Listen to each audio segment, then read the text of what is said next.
नम कोटि कोटि वंदन। श्रद्धेय मुनिश्री के पावन चरणों भावभरा वंदन। मुनिवृंद, उपस्थित समस्त साधु साधिका वंदन। प्रातःकालीन कार्यक्रम के अंतर्गत आज स्वास्थ्य प्रबंधन कार्यशाला का आयोजन किया गया है और उसके अंतर्गत आज डॉक्टर धीरज मरोठी जो घुटने के ऑर्थराइटिस से कैसे बचें विषय पर विशेष जानकारी आप सबको प्रदान करेंगे। तो कार्यक्रम की शुरुआत पहले मंगलाचरण से हो। मैं मंगलाचरण के लिए आमंत्रित हूँगा बाल मुनि कुणाल कुमार जी को गीत के संगान के लिए। बाल मुनि कुणाल। भिक्षु स्वामी के चरणों में श्रद्धा के दीप जलाए हम। भिक्षु स्वामी के चरणों में श्रद्धा के दीप जलाए हम। उस महापुरुष का सुमिरन कर इच्छित मंजिल को पाए हम। भिक्षु स्वामी के चरणों में श्रद्धा के दीप जलाए हम। आषाढ़ी तेरस जन्म हुआ मादीपा पाय स्वप्न फला है। धन्य धन्य परिकर सारा शुभ कल्पतरु को पाए हम। भिक्षु स्वामी के चरणों में श्रद्धा के दीप जलाए हम। भिक्षु अलबेले आचार्य मर्यादित थी जीवन शैली। मजबूत मनोबली भिक्षु के चरणों में शीश नमाए हम। भिक्षु स्वामी के चरणों में श्रद्धा के दीप जलाए हम। अद्भुत अनुशासन गुरुवर का है। विनय समर्पण श्रुतधर का प्रज्ञा साधक महायोग नित्य बलि बलिहारी जाए हम। भिक्षु स्वामी के चरणों में श्रद्धा के दीप जलाए हम। हम सौभागी हम बड़ भागी श्री वीर प्रभु का पथ पाया। तेरा पथ नायक भिक्षु श्रद्धा के सुमन चढ़ाए हम। भिक्षु स्वामी के चरणों में श्रद्धा के दीप जलाए हम। उस महापुरुष का सुमिरन कर इच्छित मंजिल को पाए हम। भिक्षु स्वामी के चरणों में श्रद्धा के दीप जलाए हम। ओम।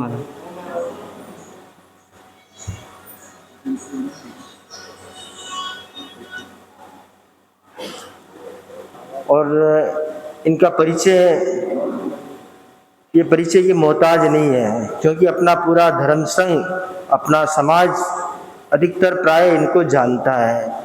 साधी शासन माता साधी प्रमुखासी जी के इलाज का, उनके घुटने का इलाज का इनको सौभाग्य प्राप्त हुआ है।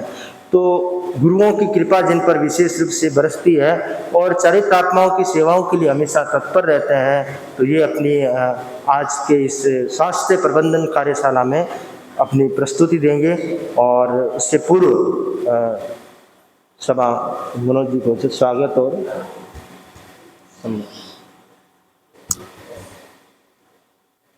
परम पूज्य परम आराध्य युग प्रधान आचार्य श्री महाश्रमण जी के चरणों में भाव भरा वंदन।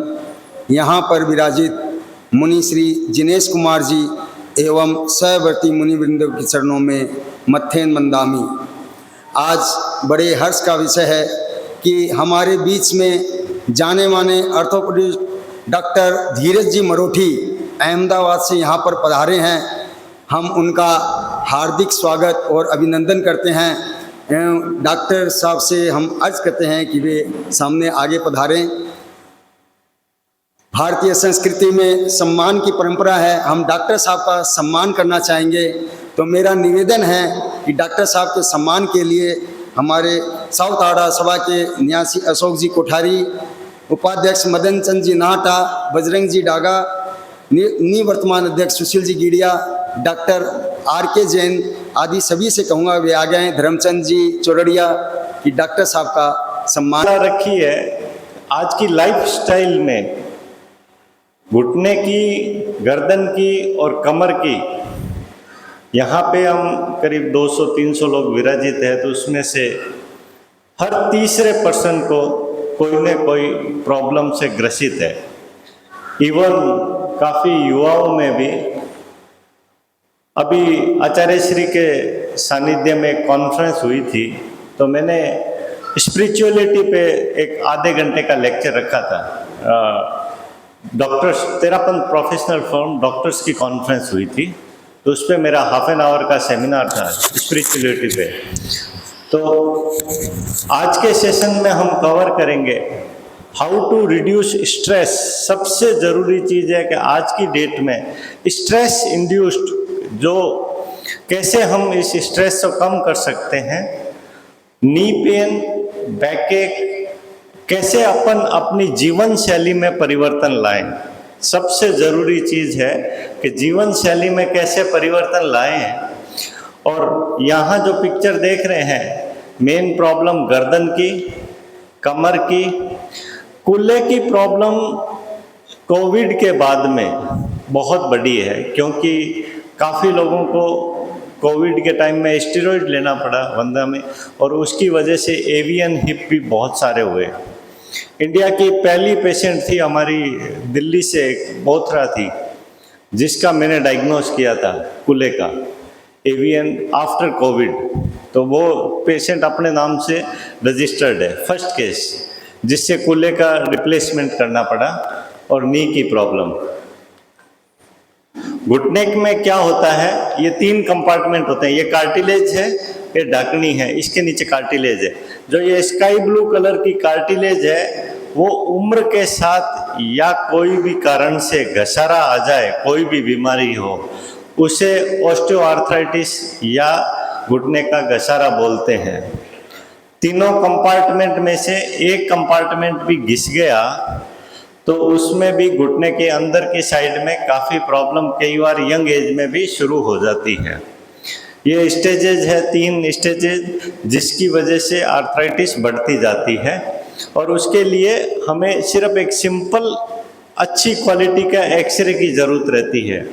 तो इस बीच में मैं ऐसे ही बता दूं, आज जिन्होंने भी रजिस्टर किया और बाई दी वे मैं नहीं देख पाऊँ, तो चिंता करने की ज़रूरत नहीं है। 4 या 5 तारीख को मैंने ऊपर सभा में कूपन रखा दिए हैं, तो आपको कोई चार्ज नहीं लगेगा। आप मेरे को 4 या 5 को अपॉइंटमेंट लेके दिखा सकेंगे।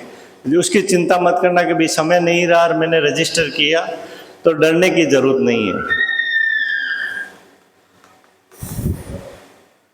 पहली पिक्चर आपको देख रहे हैं, जो लेविश लाइफ स्टाइल है उसकी वजह से मूवी देख रहे हैं, लंबे समय तक टीवी देख रहे हैं। पोस्चुरल प्रॉब्लम, पोस्चुरल मतलब आप कैसे बैठे हो, जैसे अभी चेयर पे बैठे हैं तो आप कैसे बैठे हो, मोस्ट इम्पॉर्टेंट थिंग। तो यदि काफ़ी सारी लेडीज़ हैं, एक चीज़ ध्यान रखें, टीवी के सामने बच्चों को खाना कभी भी नहीं देना है। उसका कारण मतलब में यूएस और यूके था, तब वहाँ पे बच्चों की ओबेसिटी बहुत कॉमन थी।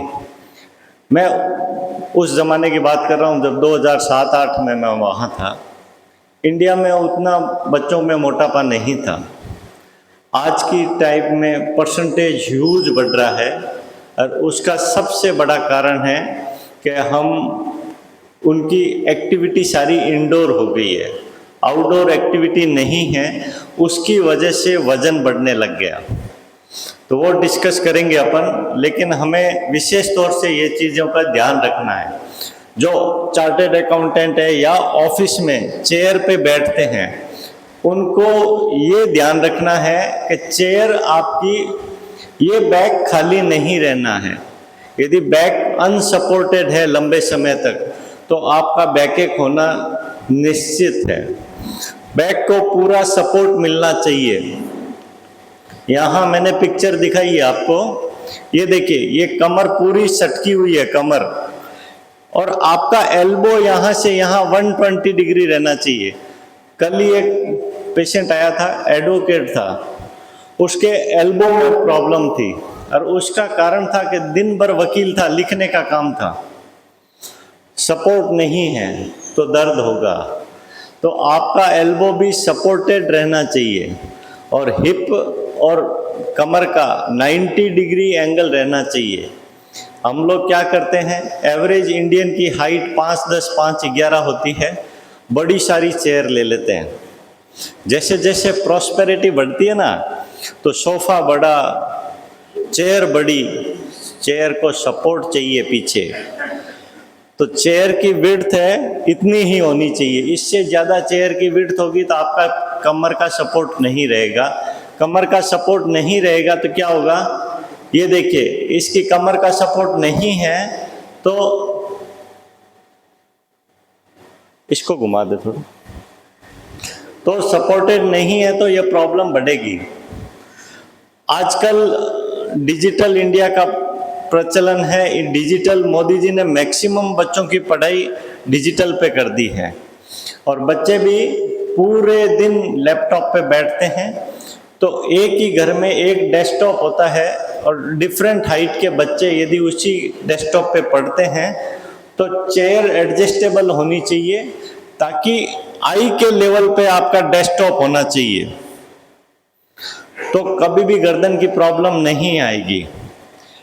जब कंप्यूटर का इजाद हुआ था तो जापान में हर 30 मिनट पे एक सायरन बजता था, 2 मिनट के लिए गर्दन की कसरत करनी होती थी, वापस बैठते थे।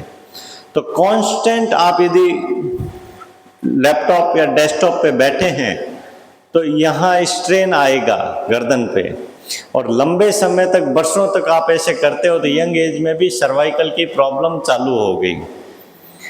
और दूसरा प्रॉब्लम हुआ है कि फ्री डेटा। आज की डेट में इंडिया में सबसे सस्ता मोबाइल डेटा है, तो मोबाइल दिन भर चालू रहता है क्योंकि फ्री की सर्विस है ना, फ्री मिल रहा है। पहले 1 GB डेटा मिलता था, 1 महीने चलता था, अभी 2 GB 1 दिन में फ्री है आपके पास, फिर भी बाद में भी अनलिमिटेड है। तो कोई भी चीज़ का एक्सेस यूज है वो आपको डेंजरस है। और हम डॉक्टर्स को, ये सेशन हम क्यों ले रहे हैं, इतने डॉक्टर बने नहीं हैं कंट्री में तो आपकी पूरी जनता को देख सकेंगे। तो हम मास में ये कार्यशालाएं करते हैं ताकि आप घर जाके अपने बच्चों को ये ट्रेनिंग दें कि आपका स्क्रीन टाइम चेक करो मोबाइल में, आप कितने घंटे देखते हैं।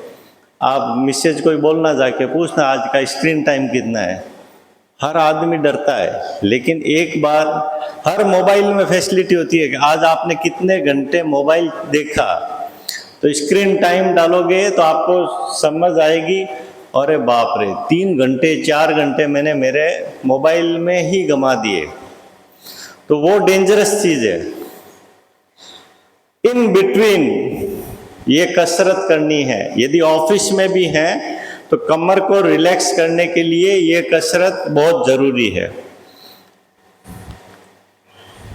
मोबाइल का यूज भले ही करो, ऑफिस में भी आप मोबाइल पे काम करते हो, कोई दिक्कत नहीं है। आपको क्या करना है, मोबाइल में भी आप देखते हो तो मोबाइल के लिए एक स्टैंड खरीद दीजिए।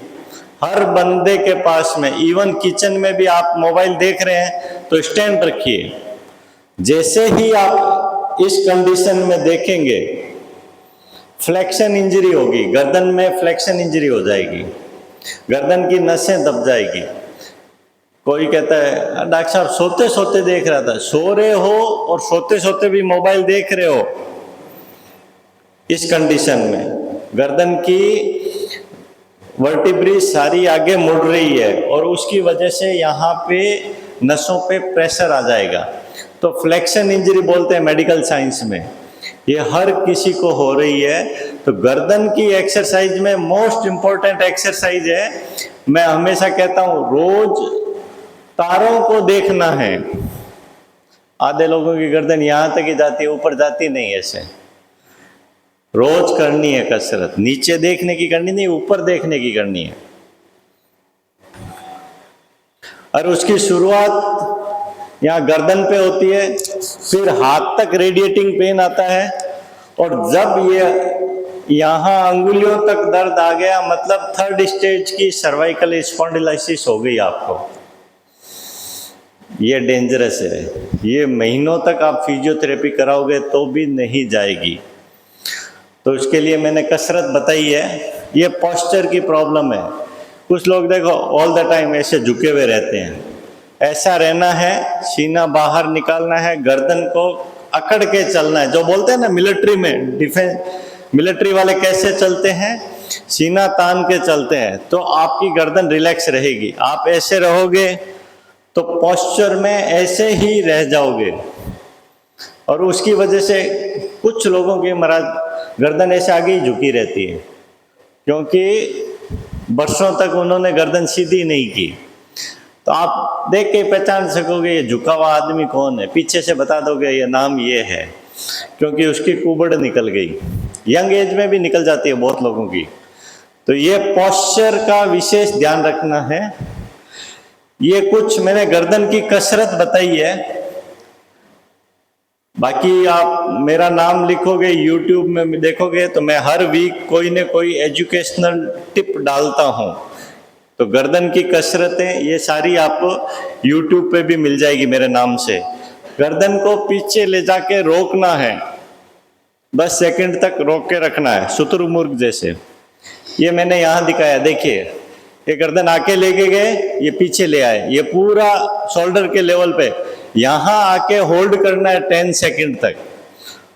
ये आप ऑफिस में बैठे हुए भी कर सकते हो। अपने मारवाड़ियों में सबसे बड़ी प्रॉब्लम क्या है, महाराज ने इतना बड़ा कार्यक्रम रखा, टाइम किने।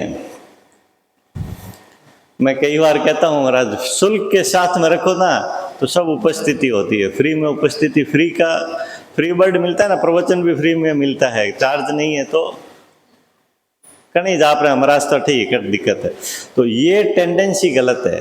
तो एक्सरसाइज बता रहा हूँ, समय की प्रॉब्लम है, सुबह ऑफिस जाना है, फिर ये करना है वो करना है, प्रायोरिटी चेंज हो जाती है। आपको अपने हेल्थ के लिए 40 मिनट से 60 मिनट देना ही है। वो दोगे तो बुढ़ापा शांति से निकलेगा, नहीं तो कोई केयर करने वाला रहेगा नहीं। सर्वाइकल की कसरत, जिसको भी सर्वाइकल की प्रॉब्लम है या एक उम्र से ज़्यादा है, बुजुर्ग है, खड़े खड़े कसरत नहीं करनी है। कसरत करते करते गिरे ना तो सीधी इंजरी हो सकती है। तो ये गर्दन की कसरत आप बैठे बैठे भी कर सकते हो। जिसको भी चक्कर आता है, खड़े खड़े कभी कसरत करना नहीं है, नहीं तो गिर सकते हो। तो बैठ के करना है, नहीं तो किसी फिजियोथेरेपिस्ट या घर का मेंबर पकड़ के कसरत कराए, ताकि बुजुर्ग आदमी है तो गिरने का डर नहीं रहे। पहले तो हमारी शोल्डर की एक्सरसाइज हो जाती थी, धोती की लंगोट पहनते थे, तो आज की डेट में 50% लोग हो गए, दोनों हाथ पीछे टच करो तो आपस में ऐसे कितों के पकड़ में आ रहा है, ऐसे नहीं, ऊपर से नहीं, पीछे से ले जाओ, हाँ ऐसे एक, कसरत करोगे तो पता चलेगा, नहीं तो शोल्डर के जाम हो गया, फ्रोजन शोल्डर लोग बोलते हैं ना, आधों को नहीं लगता है। ये नियमित चेक करना है आपका शोल्डर मूवमेंट कैसा है, नहीं आ रहा पकड़ में, दोनों साइड ही नहीं आ रहा, कसरत करोगे तो आ जाएगा। उसके लिए मैंने ये कसरत बताई है, ये कसरत आप नियमित रूप से घर पे कर सकते हो, किसी की हेल्प की जरूरत नहीं। बड़ा गोला बनाना है, झुक के हाथ से, दूसरा दीवार के सहारे ऊपर लेके जाना है हाथ को। एक प्रॉब्लम तकिए की हो गई, तकिया कितना मोटा होना चाहिए, जितनी बड़ी होटल, जितना बड़ा पैसे वाला, मतलब मैं आजकल होटल में जाके सोता हूँ तो उनको पहले रिक्वेस्ट करना पड़ता है, पतला तकिया चाहिए भाई मेरे को सोने के लिए, इतना बड़ा तकिया देता है। अमेरिकन्स की गर्दन इतनी बड़ी होती है, इंडियंस की गर्दन, आपकी ये गर्दन की विड्थ इतना ही तकिया होना चाहिए। घर में जितने बड़े बड़े तकिए रखते, मेरी वाइफ भी बोलती है तकिया दिखने में सुंदर दिखना चाहिए, सलवट नहीं दिखती, सब दिखने में अच्छा होना चाहिए। वो हेल्थ के लिए प्रॉब्लम है, इससे आपकी गर्दन अटक जाएगी, सुबह ही पता चल जाएगा कि गलत तकिए पे सोया था मैं। ये बहुत ही इम्पोर्टेंट पिक्चर है। इस जिंदगी के 4 पड़ाव है, बचपन था, यंग एज थी, मिडल एज थी और बुढ़ापा है। आज का सेमिनार में हम यहां तक पहुंचे और कैसे हेल्दी पहुंचे, उसके लिए सबसे बड़ी प्रॉब्लम है। अमेरिका और इंग्लैंड में तो महाराज हर आदमी इंश्योर्ड है, उनका कोई दिक्कत नहीं, 90 साल का हुआ तो उसकी सारी व्यवस्था है गवर्नमेंट की तरफ से, अपने पास में जीरो व्यवस्था, घर का कोई संभालने वाला है ही नहीं, क्योंकि एक एक बच्चा है वो तो काम करेगा कि आपको संभालेगा। तो बिग प्रॉब्लम, इस कंट्री का सबसे बड़ा प्रॉब्लम अब आने वाला है नेक्स्ट जनरेशन में। अभी तक की जनरेशन तो बच गई, क्योंकि बच्चे 3-4 थे, एक जना ने माता पिता की सेवा कर दी। नेक्स्ट जनरेशन में ये मेजर इश्यू आने वाला है, तो आपको यहाँ तक हेल्दी रहना है। तो आज के सेशन के 4-5 पॉइंट लेके जाना कि जिंदगी आपको कैसे परिवर्तन करना है, कैसे जीवन शैली में परिवर्तन करना है कि आपको बुढ़ापे तक फिट रह सको। यहाँ से यहाँ पहुँचना हर किसी को है, बढ़ती हुई उम्र आप रोक नहीं सकते। फैमिली हिस्ट्री, किसी को डायबिटीज है माँ बाप से मिली है वो तो आएगी, मोटापा भी आएगा, जेनेटिक्स में गठिया है वो भी आएगा, किसी की कार्डियक हिस्ट्री है वो भी, जीन्स में जो प्रॉब्लम है वो आपके हाथ में नहीं है, क्योंकि आपका सिलेक्शन में माँ बाप नहीं थे, जो मिले हैं भगवान का धन्यवाद। तो चेंज क्या कर सकते हो आप, अपनी लाइफ स्टाइल। बड़ी प्रॉब्लम 30 से 40% बोलते हैं महाराज नींद नहीं आती बराबर, नींद की प्रॉब्लम। क्यों नींद नहीं आती? तो मोबाइल देखती रहती हूं। अरे भाई मोबाइल को बंद करके रूम से बाहर रख के आओ। दूसरी प्रॉब्लम, रूम के अंदर टेलीविजन लगा लिया, बीमारी घर में आई, अब बेडरूम में आ गई। कितने लोगों के बेडरूम में टीवी है?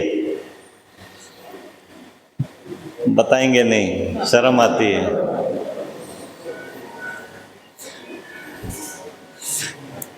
प्रॉब्लम है, बता भी नहीं सकते। तो उसके लिए सबसे जरूरी चीज है, आचार्य महाप्रज्ञ ने एक बहुत बढ़िया चीज पूरी सृष्टि को दिया है, वो है प्रेक्ष्या ध्यान। कितने लोग मेडिटेशन करते हैं रोज? 3, 4, 5, 6। ओहो, महाराज की वजह से काफी हाथ उठ गए। अच्छा है, यदि मेडिटेशन रेगुलर करते हैं, प्रेक्ष्य ध्यान रोज करते हैं, तो बहुत बढ़िया बात है। ये क्या है? बढ़िया। कितने स्टेप्स है सूर्य नमस्कार में? 4, 12 है।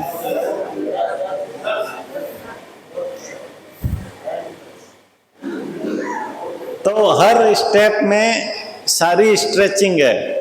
यदि आप 10 बार सूर्य नमस्कार कर लेते हैं, कोई जिम करने की जरूरत नहीं है, और बच्चों को भी कोई इंजरी नहीं होगी, रेस्ट एश्योर्ड, क्योंकि लिगामेंट के हर लिगामेंट की स्ट्रेचेबिलिटी मेंटेन रहती है। तो आपको फिटनेस के लिए रोज 10 सूर्य नमस्कार, ये जिनके कोई बैक की थोड़ी बहुत प्रॉब्लम है, तो ये एक्सरसाइज आपको नियमित करनी है। ये स्पाइन का रोटेशन कर रही है। स्पाइन की हम फ्लेक्शन एक्सटेंशन एक्सरसाइज करते हैं, लेकिन रोटेशन एक्सरसाइज हमें नियमित रूप से करनी है, ताकि स्पाइन में फ्लेक्सिबिलिटी मेंटेन रहे। ब्रीदिंग, हम सभी बच्चे इसीलिए हैं कि हमारे लंग्स, कोविड ने हमें एक चीज़ बढ़िया बता दी कि जो आचार्य श्री वर्षों से कहते थे, डीप ब्रीदिंग, मेडिटेशन की शुरुआत ही डीप ब्रीदिंग से, मतलब तो कोविड ने बताया कि जिसके लंग्स अच्छे वो बचेगा। तो डीप ब्रीदिंग की एक्सरसाइज मस्ट है। कोई भी स्पोर्ट्स एक्टिविटी करता है, कोई भी बंदा, मिडिल एज में भी कई बैडमिंटन खेलते हैं, कोई लॉन टेनिस खेलते हैं, स्ट्रेचिंग एक्सरसाइज के बगैर नहीं करना। स्ट्रेचिंग में आपने सूर्य नमस्कार कर लिया तो सारी स्ट्रेचिंग हो गई। अब आते हैं मेन टॉपिक पे, घुटना, स्माइलिंग। घुटने का क्यों प्रॉब्लम हो रहा है, क्यों जरूरी है? कंधा जाम है, पड़ा रहे, कोई दिक्कत नहीं। घुटना इसलिए जरूरी है कि घुटने के बगैर आप चल नहीं सकते। चलने के लिए गाड़ी में टायर उतना ही जरूरी है। गाड़ी में पेट्रोल है, इंजन अच्छा है, टायर निकाल ले तो कोई काम की नहीं। वैसे ही लाइफ में यदि आपको प्रॉपर चलना है तो हेल्दी घुटने चाहिए। अब अपन बात करते हैं कि यदि घुटने हेल्दी है, क्योंकि इससे रिलेटेड हार्ट है, ब्रेन है। आप नहीं चलोगे, थोड़े दिन में इसकी पंपिंग भी कम हो गई, कैपेसिटी कम हो गई, यहाँ प्रॉब्लम आ गया। घर में बैठे बैठे हेल्दी पर्सन है, वो रोज ऑर्डर देता जाएगा, सोफे पे बैठा बैठा सबको परेशान करेगा। तो चलना जरूरी है। मोस्ट इम्पोर्टेंट चीज वॉकिंग। आप लोगों के लिए महाराज रोज का 3-4 किलोमीटर ऐसे ही वॉकिंग हो जाता है। गोचरी लेने जाते हो तो भी क्या है? मोटापा, मेजर प्रॉब्लम। मोटापा है तो गए काम से। क्यों? गाड़ी 6 टन पास है, उसमें 9 टन माल डाला तो टायर तो घिसेंगे ही। फिर मेरे पास आते हैं डॉक्टर साहब, हाल तो उम्र 45 साल ही है, गोडा में नहीं दर्द किया हो गयो? यहाँ देखा नहीं। मोटापे के साथ फिटनेस बहुत जरूरी है। ये टायर बढ़ना नहीं चाहिए, इधर के टायर की बात कर रहा हूं। फीमेल्स में एक मेजर प्रॉब्लम है पेरीमीनोपॉज, जो पहले उम्र में हो जाए तो हमें सप्लीमेंट्स लेना बहुत जरूरी है, कैल्शियम और B12। यदि नहीं लेती हो तो एक उम्र के बाद में ओस्टियोपोरोसिस, ओस्टियोपिनिया, वो क्या होता है? हड्डी का क्षरण। हड्डी का क्षरण का मतलब है कि हड्डी वीक हो गई, और उसकी वजह से 100 ऑपरेशन करता हूँ महाराज, 70 महिलाएं होती है, और उसका कारण उनका लाइफस्टाइल। हमारे पास में पैसे बहुत हो गए, रिचनेस बढ़ती जा रही है, लेकिन क्वालिटी ऑफ लाइफ हमारी लेडीज की बहुत सही नहीं है। तो उसको बाहर निकालना, वॉकिंग के लिए, शॉपिंग के लिए नहीं। बाहर निकालने का मतलब ये कि वह शॉपिंग में, मॉल में गए, गड़बड़ है। सनलाइट में आधा घंटा घूमना है। एक बड़ी प्रॉब्लम और है, समय हो गया क्या? ये स्टार्टर महाराज, जाते ही घर पे किसी के घर नाश्ता करने जाओ, खाना खाने जाओ, ये तो लेना पड़ेगा। आपने एक मील के बराबर कैलोरी दे दी। आपको स्पेशली लेडीज को बताता हूं, घर में स्टार्टर का रखना ही नहीं। गेस्ट को खाने पे बुलाया, सीधा आजा भाई डाइनिंग टेबल पे, खाना खाने बैठते हैं। यदि ये स्टार्टर दिया, ये एक मील के बराबर, एक खाने में जितनी कैलोरी होती है उतना तो आपने पहले ही दे दिया उसको, गए काम से, वो तो डबल हो गया उसके लिए। तो कभी भी किसी को स्टार्टर नहीं रखना है सिस्टम में। खाने खाना आया, सीधा खाना खाना है। ये स्टार्टर में दिया, फिर खाना खा लिया पेट दबा के, फिर के साथ डेजर्ट तो लेना पड़ेगा, गए काम से। आइसक्रीम है, ये है, वो है, ये तो लेनी ही पड़ेगी। नो, मैंने तो इसका सीधा सा फॉर्मूला निकाला है, महाराज से बाधा ली हुई है। मैं तो मिठाई खाता नहीं, आइसक्रीम का भी सौगन लिया हुआ है, फिर मेरे को कोई फोर्स नहीं करता। तो जिसको खिलाना है उसको 10,000 की जगह 20,000 कदम चलना है अगले दिन, तो खाओ। इसके साथ खाना पड़ेगा कि 10,000 कदम आज चलना है तो कल 20,000 चलना है, तो आइसक्रीम खा सकता हूं। क्या है? बहुत ही फेवरेट चीज है। हम तो मारवाड़ी तो बहुत होशियार होते हैं। नहीं नहीं डॉक्टर साहब, घरे बनाओ डोया हो तुम। कहाँ से लाए? घर है, बर्गर कहाँ घर में मिलता है? इसका बेस तो बाजार से ही आया ना। वो कब बना पता नहीं, किससे बना पता नहीं। समय बहुत कम है मेरे पास में। ये मेरे को बहुत सारी पिक्चर क्लियर नहीं थी। अमेरिका, इंग्लैंड बरसों तक रहा मैं, तो मेरे को समझ में आ गया कि हम हिंदुस्तानी कितने आगे थे इनसे। 100 साल आगे थे हम महाराज, हर टेक्नोलॉजी में। 100 साल पहले हम पूरे वर्ल्ड के राजा थे। हमारे जो संत महात्माओं ने जो परिपाटी डाली थी उसमें हम बहुत आगे थे। ये जो फ्लोरिंग है, ये बीमारी का घर है। हमारे गोबर के फ्लोरिंग होती थी जो आपके वेट बियरिंग को सपोर्ट करती थी। आपका वजन गिरता था, रिबाउंड फोर्स नहीं लगता था, घुटना डैमेज नहीं होता था। खाना पीना सुबह का शाम को नहीं खाते थे, रात का सुबह नहीं खाते थे। उसके लिए गाय था, कुत्ता था, कोई न कोई उसकी व्यवस्था थी। घर का आदमी खाना दूसरे तीसरे दिन नहीं खाता था। मैं गया अमेरिका में एक जने के घर खाना खाने, तो पीछे पीछे मैं किचन में चला गया। मैंने कहा यार देख तो लेते हैं। थोड़ा मन में धकुड़ फुकड़ थी, क्योंकि जैनी आदमी है, कि जैनी है, सारे कल को कुछ और लफड़ा हो तो किचन अपन अंदर से देख ले। फट फ्रीजर से मैं निकाली। मैंने कहा ये पत्थर के जैसा क्या है? उसने बोला पाव भाजी। मैंने कहा, धीरे से पूछा, मैंने कहा एक लास्ट फ्राइडे को बनाई है। उसने फट कटर था, काटा, माइक्रो में डाला, एकदम रेडी। मैंने कहा अभी इसको फंस के अपन हाँ बोल के दागे। मैंने कहा अरे यार आज तो व्रत है मेरा, तो मंगलवार है, मेरे को पता ही नहीं था। उस दिन समझ में आया कि ये लोग तो अभी भी 50 साल पीछे हैं अपने से।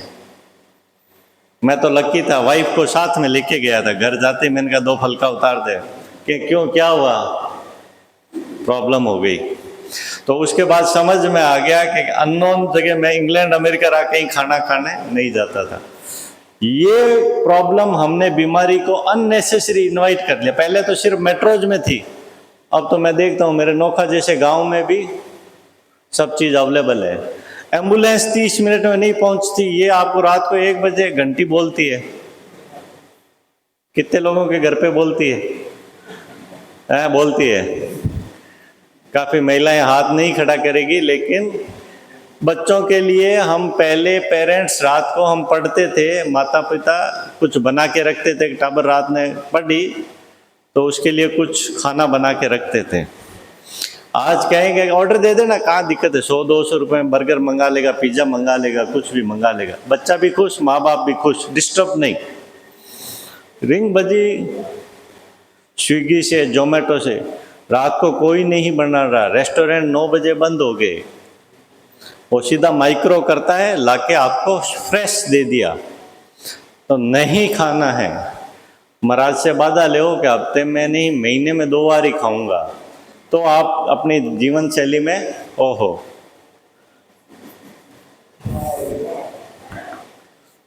ये पहले चॉकलेट 1-2 तरह की चॉकलेट होती थी, अब इतनी पेस्ट्री, पिज्ज़ा, केक हर दिन।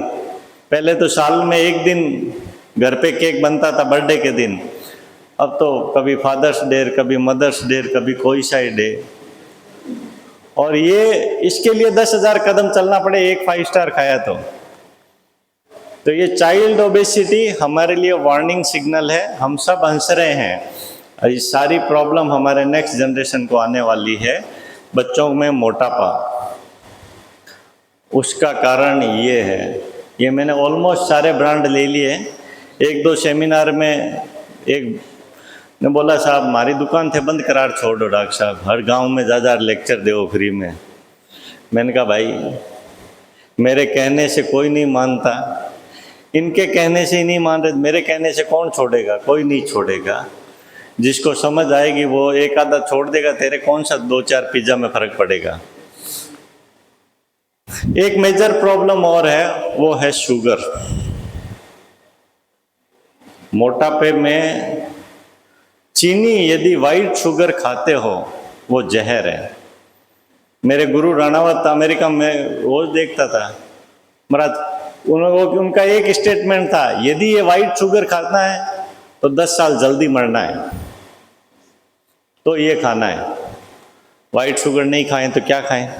मीठा तो चाहिए थोड़ा। क्या है आपके यहाँ तो गुड़ बहुत शानदार है ना, खजूर का, बहुत बढ़िया, वो खा सकते हो, लेकिन वो भी प्योर होना चाहिए। दूसरी, चीनी भी खानी है तो ये ब्राउन शुगर खा सकते हो, सब जगह अवेलेबल है। थोड़ा अपने आप को मॉडिफाई करना है, यहाँ अपन को ध्यान रखना है। जितना भी केमिकल जाता है इसको वाइट करने में, ये हमारी शरीर को नुकसान पहुंचाता है।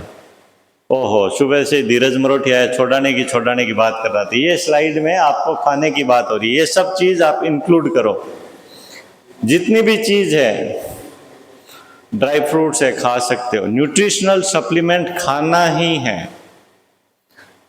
5 बादाम भी खाने हैं, अंजीर भी खानी है, अखरोट भी खाना है, और आपको बाकी चीज़ें भी ले सकते हो। फ्रेश फ्रूट्स आपके वेस्ट बंगाल में बहुत सुविधा है। ये कुछ डाइट पैटर्न दिए हैं, यूट्यूब पे सब मिल जाएंगे, मेरे नाम से ढूंढोगे तो। डाइट में इतना ही रखना है। जैन माइथोलॉजी, जैनिज्म बहुत वर्षों पहले कहता था कि इंटरमिटेंट फास्टिंग, सनसेट से पहले खा लो, सनराइज के 1 घंटा बाद खा लो। सॉरी, क्यों?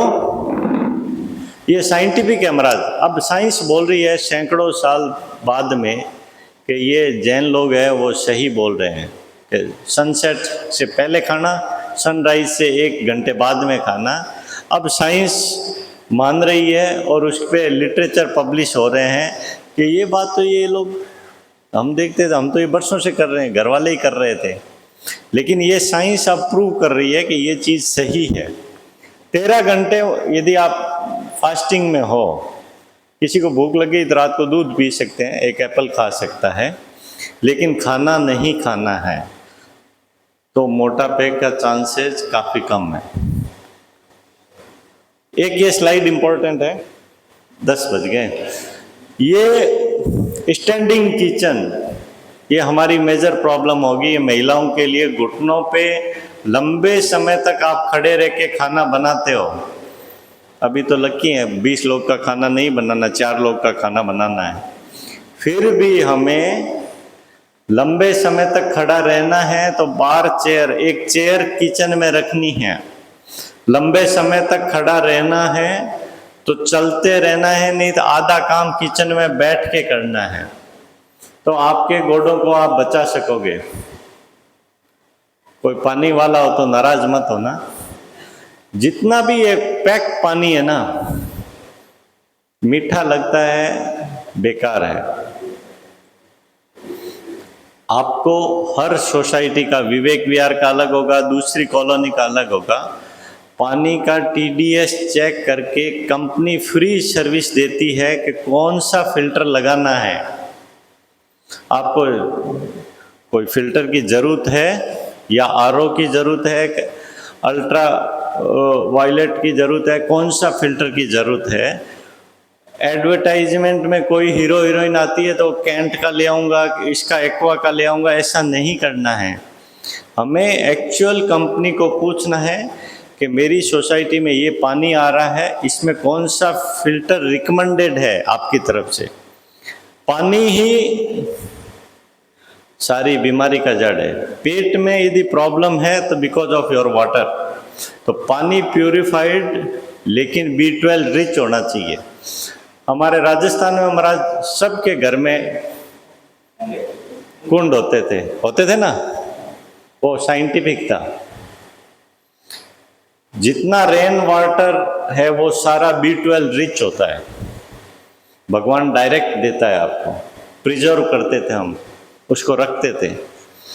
अब फैसिलिटी नहीं है, लेकिन गुजरात में जैसे हम रहते हैं तो नर्मदा का पानी आता है, तो महाराज हमारे घर में अब फिल्टर की ज़रूरत नहीं। सिंपल अपने जो जैन लोग रखते हैं टोंटी के आगे, इतने फिल्टर से भी नर्मदा का पानी एकदम B12 रिच है। हमने चेक कराया, कोई भी तरह की गड़बड़ नहीं।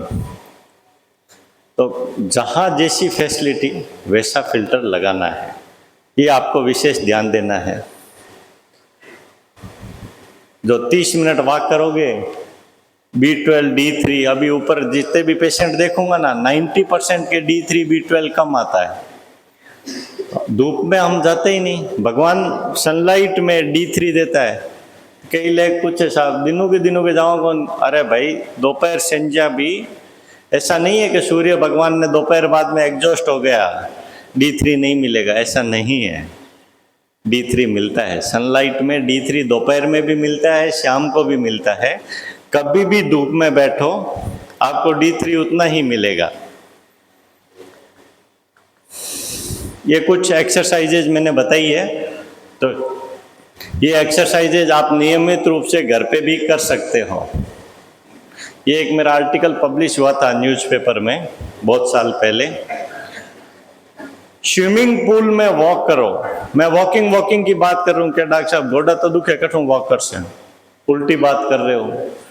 तो उसके लिए आपको पूल में जाते ही तो बोलते स्विमिंग आती नहीं, कैसे जाऊं, डूब जाऊंगा ना। कोई बात नहीं, बच्चों के पूल में जाओ, 4 फुट के पानी में, 4 फुट के पानी में, 5 फीट के पानी में, 3 फुट पानी में, जहां आपको नेवल लेवल पे यहां तक के पानी में आपको वॉकिंग करना है। जिम से ज़्यादा कैलोरी बर्न कर सकते हो। जिनको चलना नहीं हो रहा, वॉकिंग नहीं हो रहा, वो पूल के अंदर वॉकिंग कर सकते हैं, लेकिन कैलोरी बर्न नहीं करोगे तो मोटापा बढ़ता जाएगा। ये देखो, इसको कमर में भी दर्द है तो आजकल पूल में ऐसे सपोर्ट भी लगे हुए हैं, उसमें भी वॉक कर सकता है। ये कुछ घुटने की कसरत मैंने बताई है। अपने पास घर में हर किसी के पास ये बॉल मिलती है। बचपन में मल्टी कलर वाली बॉल देखते थे ना, उसको घुटने के बीच में रखना, दबाना। ये कसरत करेंगे तो घुटने की मांसपेशियां मजबूत रहेगी। ये स्लाइड याद रह गई तो अपना सेमिनार सक्सेस हो गया। क्या है इसमें? वॉकिंग और साइकिलिंग, स्विमिंग, स्टैटिक साइकिलिंग। तो ये मैंने ऑप्शन दिए हैं क्योंकि हम इस समाज में रहते हैं ना, पहले ऑप्शन ढूंढता है कि साहब लेडीज को तो मैं वॉकिंग का कहता हूँ, तो वॉकिंग करने करना डॉक्टर साहब, टाइम ही कौन, दिनों के वो काम, दोपहर में वो काम, शाम में वो काम। आप वॉकिंग कभी भी कर सकते हो। वॉकिंग में सबसे बड़ी प्रॉब्लम क्या है कि आपका साथी कौन है। बोरिंग होता है नहीं तो, क्योंकि पौन घंटे आपको चलना है तो आपका अच्छा दोस्त होना चाहिए, वॉकिंग हो जाएगी। नहीं तो वॉकिंग लंबे समय तक आप रेगुलर नहीं कर सकते। स्विमिंग, साइकिलिंग, साइकिलिंग आती नहीं, अब क्या करें? स्टैटिक साइकिल ले लो, घर की बालकनी में रख लो, साइकिल चलाओ। महाराज हर सेमिनार के बाद में 10 एक साइकिल तो बिक जाती है मेरे कहने से। और भूल से ही मैं किसी के घर चाय पीने चला गया तो मैंने कहा बालकनी में वो साइकिल, क्या डॉक्टर साहब साइकिल तो थे, क्यों जल्दी खरीद लाया, पर कपड़ा सूख रहा हुआ है। खर्चा गलत नहीं करना है। धीरज मराठी के सेमिनार से खर्चा तो हो जाता है कि साइकिल बिकवा गए और फिर चला ही नहीं तो बेकार है। आपको रोज 30 मिनट साइकिल चलाना है। घुटने के दर्द वाले भी चला सकते हैं, साइकिल में कोई नुकसान नहीं है। मांसपेशियां मजबूत रहेगी तो सब कुछ ठीक होगा। ये आपके लिए तो महाराज, लेकिन स्पोर्ट्स शूज बहुत जरूरी है। ये क्या हार्ड सरफेस, डामर रोड, कहीं पे भी चलते हैं, एडी से जितना बॉडी का वजन उतना रीबाउंस फोर्स जाता है। तो जूते मेडिसिन क्या देख के खरीदते हो? एक्सपायरी देख के खरीदते हो। जूते भी वैसे ही देख के खरीदना है। बता दी ना नई चीज, सेल में जूता नहीं खरीदना है। हम लोग क्या करते हैं, गरार बताओ, अरे देख 20,000 जूता हूं तो देख 7,000 में ले आया। अरे तूने 7,000 रुपये बेकार वेस्ट कर दिए भाई। प्लास्टिक और रबड़ की उम्र होती है, बेकार है वो। उसकी सेल्फ लाइफ 3 शोरूम से खत्म होके उसने कचरा बाहर रखा, तू उसे उठा लाया, तेरे लिए कोई काम का नहीं है। जूते पे डेट ऑफ मैन्युफैक्चरिंग देख के ही जूता खरीदना है, तो आपको वो एडी का दर्द बचाएगा, घुटने का दर्द भी बचाएगा, कूल्हे और कमर का दर्द सब बचाएगा वो। नहीं तो वो बेकार है। और हमारी जो शेल्फ में लेडीज के 100 जूते चप्पल होते हैं ना, वो पार्टी वियर ही है, बस आप थोड़ी देर पहनो, उसमें कोई नुकसान नहीं है, बाकी वो बेकार है। रेगुलर वियर के लिए आपको जूता सॉफ्ट और विदाउट एक्सपायरी वाला चाहिए। तो डेट ऑफ मैन्युफैक्चरिंग देख के जूता खरीदना है, चेंज करते रहना है। महाराज उसकी प्लास्टिसिटी, इलास्टिसिटी खत्म हो गई, वो बेकार है, कुछ काम का नहीं।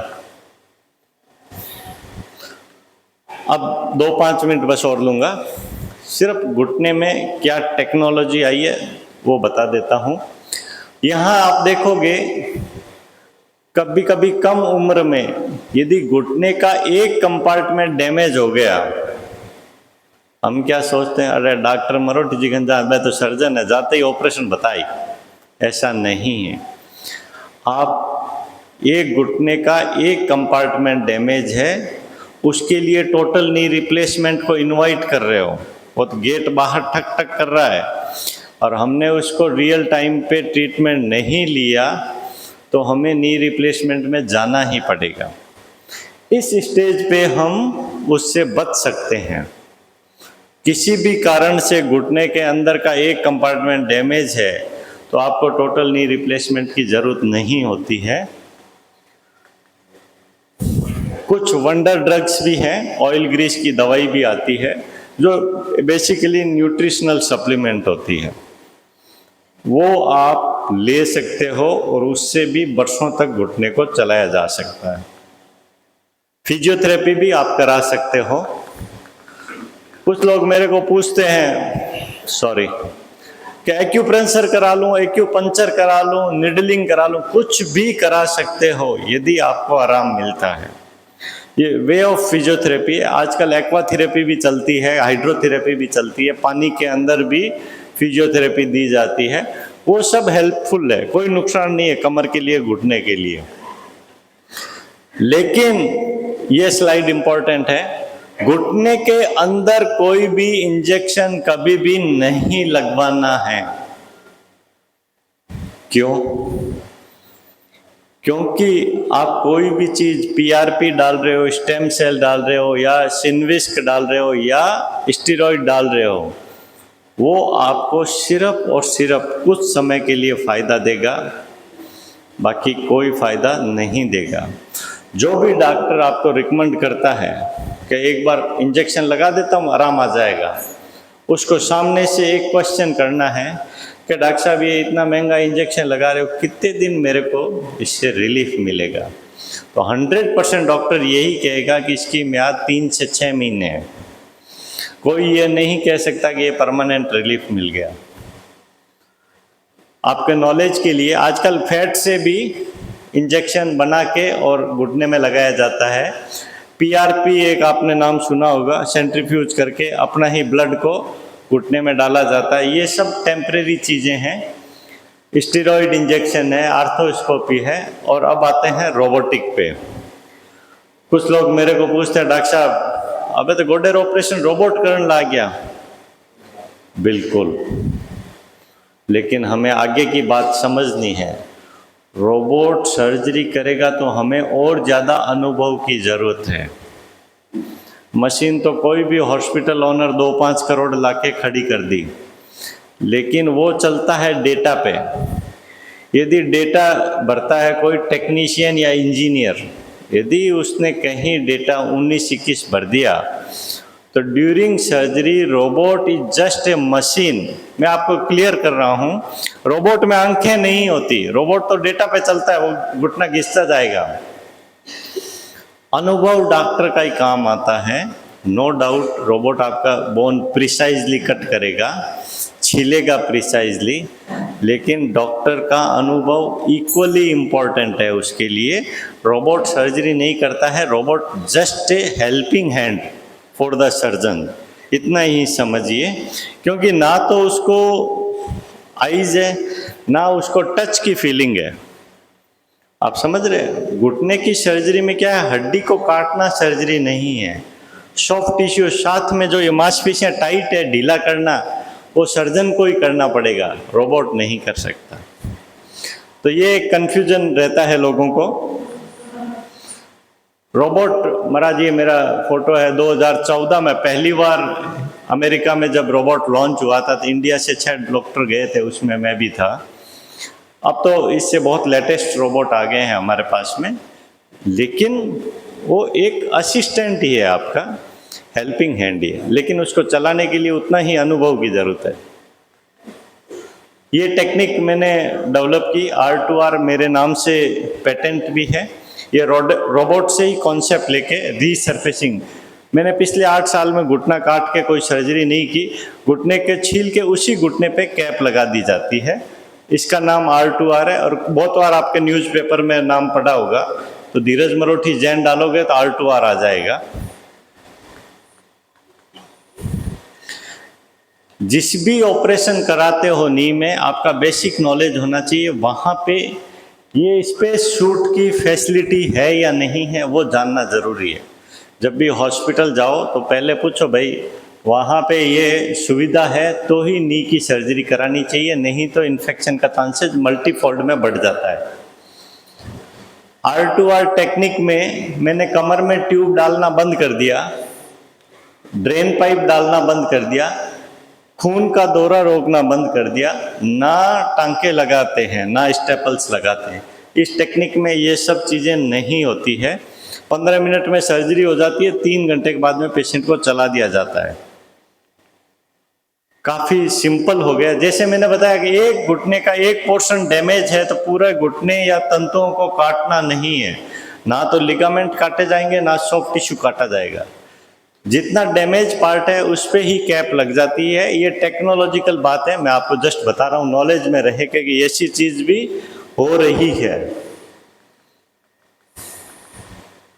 ये कुछ एक एग्जाम्पल थे, मैं आगे चलता हूँ, टाइम लिमिट है। एक बहुत बड़ा क्वेश्चन आता है कि डॉक्टर साहब बहुत कम उम्र में एक घुटना खत्म हो गया, तो घुटना तो 65 साल से पहले ऑपरेशन कैसे कराएंगे? ऐसा नहीं है, आपको उम्र नहीं देखना है, प्रॉब्लम को देखना है। ये एक एग्जाम्पल है, बीच में लेडी जो बैठी है, ये बीकानेर की है, 25 साल की उम्र में, आज से 13 साल पहले, अभी तो इसकी उम्र 38 साल है, उस समय उसका एक घुटना किया, दूसरा घुटना आज बच गया। 14 साल हो गए। मैं जब इंग्लैंड से आया था तब इनकी सर्जरी की थी। ये दोनों इधर वाली है, यहाँ आपके हावड़ा की पेशेंट है। तो कम उम्र है, यदि एक घुटना डैमेज है तो उसी समय सर्जरी करानी है ताकि दूसरा घुटना बचा जा सकता है। कुछ लोगों को ये मिसकंसेप्शन हो गया, अरे डॉक्टर साहब दूसरों को तो आगे ही कर दो ना। नहीं, यदि एक डैमेज है तो दूसरे को बचाना है। भगवान का दिया हुआ घुटना हम नहीं बना सकते, तो उसको सर्जरी जहाँ तक हो अवॉइड करना है। ये चीज़ आपको ध्यान में रहनी चाहिए। कुछ एक लोगों को जानते होंगे, ये शांता बहन है। नी रिप्लेसमेंट के बाद में एक कुछ लोगों का ये क्वेश्चन रहता है कि पलाथी मार के बैठ सकते हैं कि नहीं। आप बैठ सकते हो, इस R2R टेक्निक से पलाथी मार के, ये ऑपरेशन के बाद के फोटो हैं। मेरे को इस जिंदगी में सबसे बड़ा अनुभव रहा कि आचार्य श्री ने बहुत कृपा की, जो बाद में शासन माता पहले साध्वी प्रमुखा जी थी, उनके कूल्हे का घुटने का ऑपरेशन करने का महाराज मेरे को मौका मिला। और आचार्य श्री का और समाज का इतना विश्वास था कि मैंने उनकी सर्जरी की।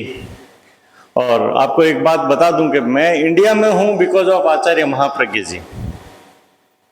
ये मेरे को अभी भी वो अद्भुत घटना समझ में नहीं आई। मैं तो इंग्लैंड सेट होना चाहता था, रिटर्न टिकट लेके आया था महाराज, लेकिन आचार्य श्री ने 3 बार बुलाया। रात को 10:15 बजे मैं लाडनू से निकलने वाला था, तो जितेंद्र मुनि आए, बोले आचार्य श्री एक बार याद कर रहे हैं वापस। मंगल पाठ दिया और रिटर्न टिकट रह गई महाराज, अभी तक गया ही नहीं वापस। और अच्छा है उनकी इतना बड़ा आशीर्वाद कि आज पूरे देश को मैं सेवा दे रहा हूँ। उन्होंने मेरे को एक गुरु मंत्र दिया था कि सबसे पहले आपका धर्म संघ है, और उसके लिए मैं कई बार पदाधिकारी हमें समझ नहीं पाते, हम रिक्वेस्ट करते हैं अरे भाई मैं आ रहा हूँ तो एक सेमिनार तो रख लेना। उनको रहता है अरे डॉक्टर साहब कैंप करो तो बताओ, सेमिनार के लिए समय नहीं। जबकि सेमिनार ज़्यादा ज़रूरी है, लोगों को अवेयरनेस ज़रूरी है। घुटने की प्रॉब्लम हो गई तो वो तो मेरे को ढूंढता हुआ कहीं से ही आ जाएगा, उसके लिए मेरे को जाने की ज़रूरत नहीं है। हमें बचाना है, अपनी लाइफस्टाइल में परिवर्तन लाना है, मॉडिफिकेशन लाना है, उसके लिए सेमिनार है। ये मैंने एक 93 के बुजुर्ग है, इनकी सर्जरी की थी, हार्ट 20% चलता था।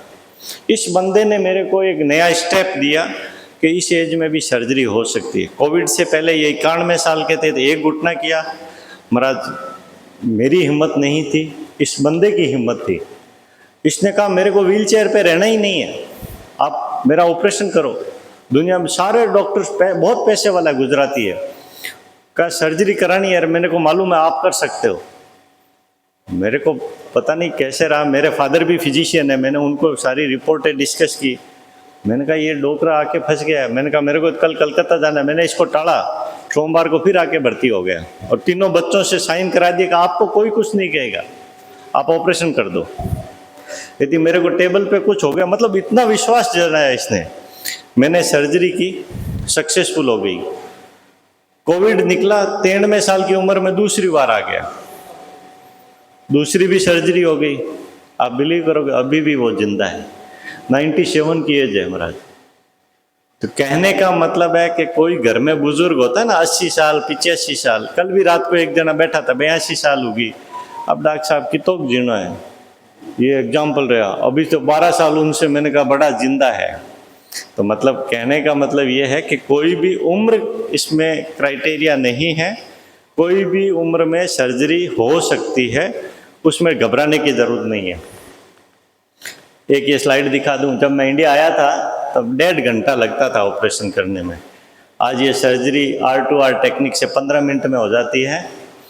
जैसे कैटरेक्ट डे केयर सर्जरी हो गई है, हमारा ये रीसर्फेसिंग R2R टेक्निक से ऑलमोस्ट डे केयर जैसा हो गया, लेकिन इंश्योरेंस में नहीं मिलता, इसलिए 2 दिन हमें रखना पड़ता है पेशेंट। ये मुनि श्री किशन लाल जी का महाराज लास्ट टाइम तक लगा के बैठते थे, बोले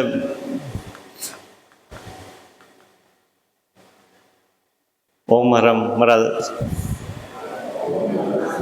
आपने इतना समय दिया। लास्ट टाइम भी महाराज का ये सानिध्य में दूसरा उस दिन कलकत्ता में हुआ, आज यहाँ ओडम हो गए। ओम हरम।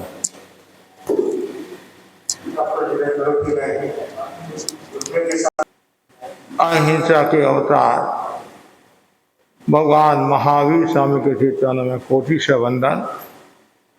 युग प्रधान आचार्य श्री महासमुद्र के श्री चरणों में कोटि से वंदन।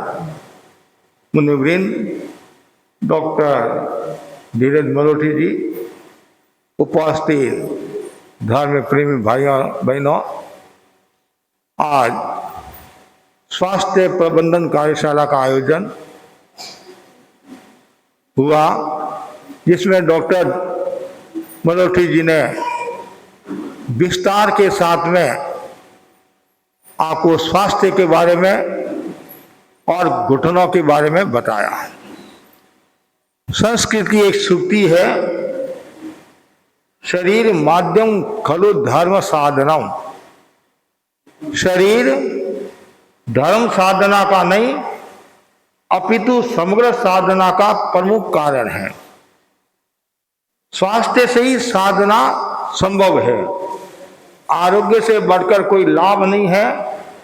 स्वस्थ शरीर में ही स्वस्थ मस्तिष्क का विकास होता है। कहा भी गया है, पहला सुख निरोगी काया। यदि शरीर आपका स्वस्थ है तो आप कोई भी प्रवृत्ति कर सकते हैं, और शरीर यदि स्वस्थ नहीं है तो आप कुछ भी कर नहीं पाते हैं। इसलिए ज्ञानी जन कहते हैं शरीर को स्वस्थ रखना जरूरी है। पुराने समय में कहा जाता था, जल्दी सोना जल्दी उठना स्वस्थता की निशानी है। पुराने समय में लोग जल्दी उठते थे और घटी पीसते थे, कसरत हो जाती, फिर गाय भैंस आदि का दूध निकालते, कसरत हो जाती, झाड़ू निकालते, कसरत हो जाती, भोजन बनाते, कसरत हो जाती। इससे उनका शरीर स्वस्थ रहता, न तो घुटनों में दर्द, न हाथ में दर्द, न गर्दन में दर्द। आज वर्तमान का जो युग है वो आधुनिक युग है, विलासिता का युग है और आरामदायी का युग है। ज्ञानी जन कहते हैं आराम हराम है। आराम क्या है? हराम है। जो व्यक्ति आरामी होता है, जो व्यक्ति विलासी होता है, वह कभी भी सुख को प्राप्त नहीं हो सकता है और न ही वह स्वास्थ्य को अच्छा रख सकता है। और स्वास्थ्य को अच्छा रखने में, शरीर को अच्छा रखने में भाव की महत्वपूर्ण भूमिका रहती है। आपके भाव कैसे हैं? यदि आपके भाव अच्छे हैं तो आपका स्वास्थ्य भी काफी हद तक अच्छा रह सकता है। क्यों? एक विचारक ने कहा है, जिसके नेगेटिव भाव होते हैं तो उसका सीधा असर पेट पर पड़ता है, और जिसका पेट खराब होता है उसका मन भी खराब होता है, और जिसका मन खराब है तो उसका भाव भी खराब रहेगा। सारा खेल भाव का है, और जैन दर्शन भाव पर विशेष ध्यान देता है। और भावधारा, देश्या का मतलब क्या है? भावधारा। आपकी जैसी भावधारा होती है, जैसी भावना होती है, वैसा ही आपके आयुष्य का बंध हो जाता है। यदि आप अच्छे भाव में हैं तो शुभ आयुष्य का बंधन होगा। आप बुरे भाव में हो, असत भाव में हो, विलासी भाव में हो, आर्थ ध्यान के भाव में हो तो आपका अशुभ आयुष्य का बंधन होगा। इसलिए हमेशा शरीर के प्रति सावधानी रखनी चाहिए। और जो जितना ज़्यादा खाने का संयम करेगा, जितना ज़्यादा खाने का संयम होगा तो आपका पेट नहीं बढ़ेगा, पेट नहीं बढ़ेगा तो घुटनों पर असर नहीं आएगा, घुटने आपके सही रहेंगे। आज खान पान में भी विकृति आ रही है, खान पान भी स्वस्थ नहीं रहा है। ज़्यादातर लोग बाहर का भोजन पसंद करते हैं, मतलब होटल, ज्ञानी जन कहते हैं होटल से बचो, होटल इसे टड़ो। होटल और बोतल दो से जो बचता है वह सुखी रहता है। और शरीर जिनका स्वस्थ है तो उसके आनंद ही आनंद है। उसमें मेडिटेशन का भी बहुत बड़ा योगदान रहता है। हम भगवान महावीर के आभारी हैं, गुरुदेव तुलसी महाप्रज्ञ जी के आभारी हैं। उन्होंने मेडिटेशन का बताया। निरंतर यदि मेडिटेशन करता है और दीर्घ श्वास का प्रयोग करता है, गहरा लंबा श्वास का प्रयोग करता है, तो वह काफी हद तक शरीर को स्वस्थ रखता है और उसका पेट भी नहीं बढ़ता है, मस्तिष्क भी उसका स्वस्थ रहता है। दूसरा है निरंतर योगासन। योगासन करने से भी शरीर स्वस्थ रहता है। चाहे घुटनों की कसरत हो, चाहे पेट की क्रिया हो, चाहे आंखों की क्रिया हो, गर्दन की क्रिया हो, निरंतर यदि वह योगासन आदि करता रहता है, मेडिटेशन करता रहता है, उसका स्वास्थ्य अच्छा रहता है। और भोजन, जैसे भगवान महावीर ने कहा रात्रि भोजन नहीं करना चाहिए, और जो रात्रि भोजन नहीं करता है काफी हद तक वो शरीर को स्वस्थ रखता है। कारण क्या है? कारण है यदि आप रात्रि को भोजन करते हो, 9-10 बजे भोजन करते हो और भोजन किया, पानी पिया, टीवी देखी और सो गए, उसे क्या होता है?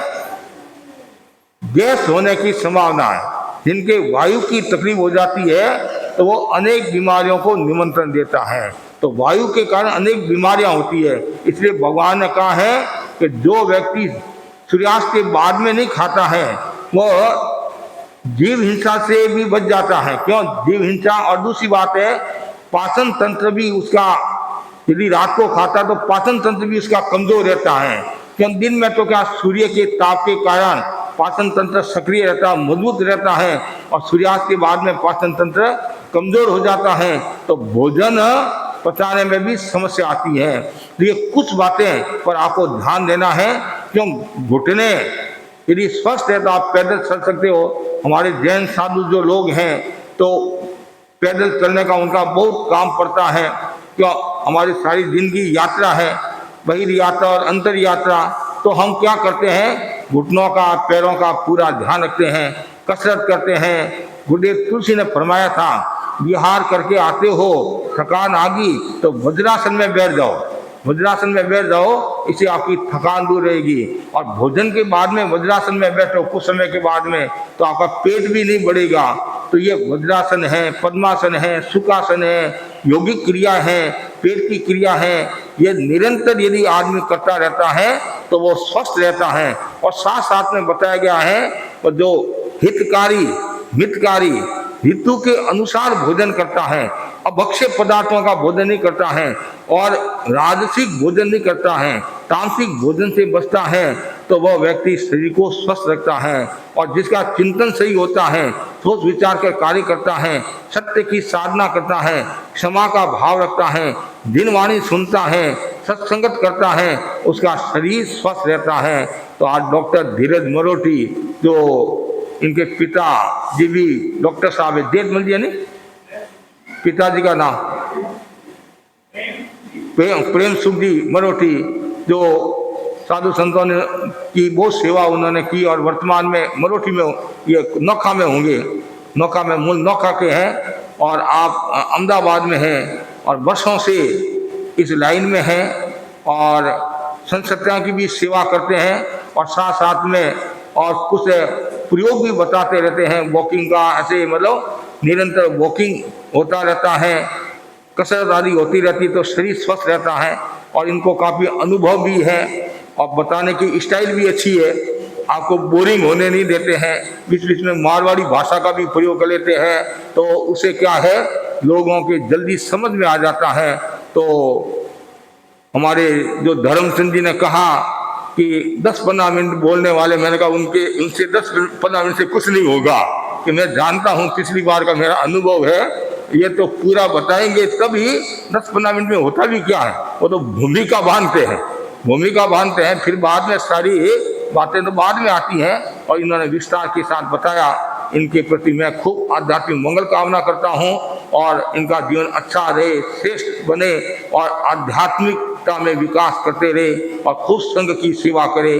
तो मैं सबके प्रति आध्यात्मिक मंगल कामना करता हूँ। और इनके जो डॉक्टर RK जैन है नहीं, डॉक्टर साहब मलसीसर वाले इनके संबंधी हैं और डॉक्टर मिल जाते हैं, डॉक्टर मिल जाते हैं और उनका तो वही होता है, वकील होता है वकील से बात करता है, डॉक्टर से बात करता है, व्यापारी से बात करता है और संत से बात करते हैं।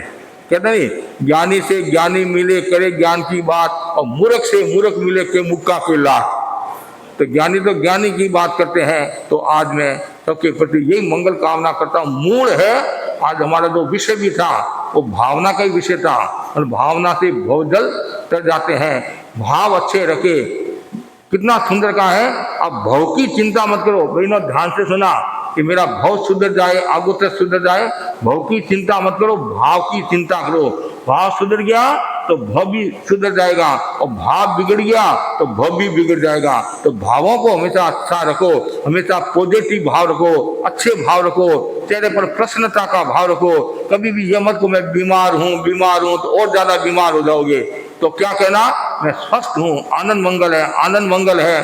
कोई साटा पूछने के लिए आते नहीं आपको, कोई बीमार कैसे भाई कहीं करो, मत तो दुखे, पेट दुखे भी नहीं, ध्यान ही नहीं दे तो बीमार से तो और ज्यादा बीमार हो जाएगी। नहीं, मैं स्वस्थ हूँ पहले से और आनंद में हूँ तो जल्दी कवर होगा। इसलिए चिंतन का भी बहुत बड़ा योगदान है। डॉक्टर आपका इलाज करेगा, ऑपरेशन भी करेगा, ऊपर का काम तो आपको देखना पड़ेगा नहीं, वो आपको सब बता देगा। भाई कसरत करना है, खाने का ध्यान रखना है, ये ध्यान रखना, अच्छा भाव रखना है, और वो रखोगे तो डॉक्टर ने तो अपनी जिम्मेदारी कर ली, डॉक्टर को जो करना वो कर लिया, तो ऊपर का काम तो आपको करना पड़ेगा। तो वैसे हमने कुछ आपको फॉर्मूले बता दिए हैं और वो बाकी तो आपको ही करना पड़ेगा नहीं। इसलिए भाव को अच्छा रखो। और मुक्ति के 4 मार्ग है, दान, शील, तप, भावना। तो दान का भी अपना मूल्य है, शील का भी अपना मूल्य है और तप का भी अपना मूल्य है, भावना का भी अपना मूल्य है। मुक्ति के भी 4 मार्ग में एक मार्ग कौन सा है, तप है। आज हमारे सामने 2 तपस्वी भी बैठे हैं। एक का नाम साधना राका है जो ऋषरा से आई है और दूसरा जो है ऋषभ भादानी जो सीए है, रंजीत जी सीमा भादानी, सुपुत्र मिर्जा अमरजी भादानी, साउथ हावड़ा। इनके भी आज 8 है और कल 9 करने का भाव है। और बहन वर्तमान तब में आज 14 है और 16 करने का भाव है। इनके राका जी भी आए हुए हैं, ससुर जी आए हुए नहीं। हाँ, तो इनको मैं विशेष तौर से कहना चाहूँगा, सिद्धार्थ को और राका जी को विशेष तौर से कहना चाहूँगा। और ये वशी तप भी करी, ध्यान से सुना। वशी तप में 14 की तपस्या, 16 की तपस्या करने वाली है। लेकिन मैंने साथ में थोड़ा सुझाव दिया है, मात्र 11 दिन का काम और है। कितना? 11 दिन का काम और है तो इनके मास कमल हो जाएगा। क्या हो जाएगा? वशी तप में मास कमल, बहुत बड़ी बात है। वशी तप में डॉक्टर साहब को कहना चाहूँगा, आज इनके 16 की तपस्या है और वशी तप में 16 की तपस्या की है। और ये राका जी आप जानते होंगे। और इधर हमारे ये सीए है और इसके भी आज 8 की तपस्या है, 9 करने वाले सीए है। तो दोनों के प्रति खूब मंगल कामना करता हूँ। और मेरी तो आज भी भावना है, आज भी मेरा मन कह रहा है, साधना यदि धारे तो इनके मास कमल हो जाएगा। और दूसरी बात है, अब वशी तप की बात है, उसके बारे में मैं सारा आपको बता दूंगा, तो आपको कहीं बाधा नहीं आएगी। वशी तप भी गुरुदेव की कृपा से हो जाएगा और मास कमल भी हो जाएगा और मेरा बन भी रह जाएगा और आपका भी काम हो जाएगा। तो वही इनके प्रति खूब मंगल का नाम ही साधना है और खूब साधना के क्षेत्र में आगे बढ़ो। और धीरज जी के प्रति भी मैं मंगल कामना करता हूँ, इस सब के प्रति भी मंगल कामना करता हूँ। खूब आप संघ की सेवा करें और खूब आनंद मंगल में रहे हैं। तो दोनों को मैं पचका देता हूँ। और इनके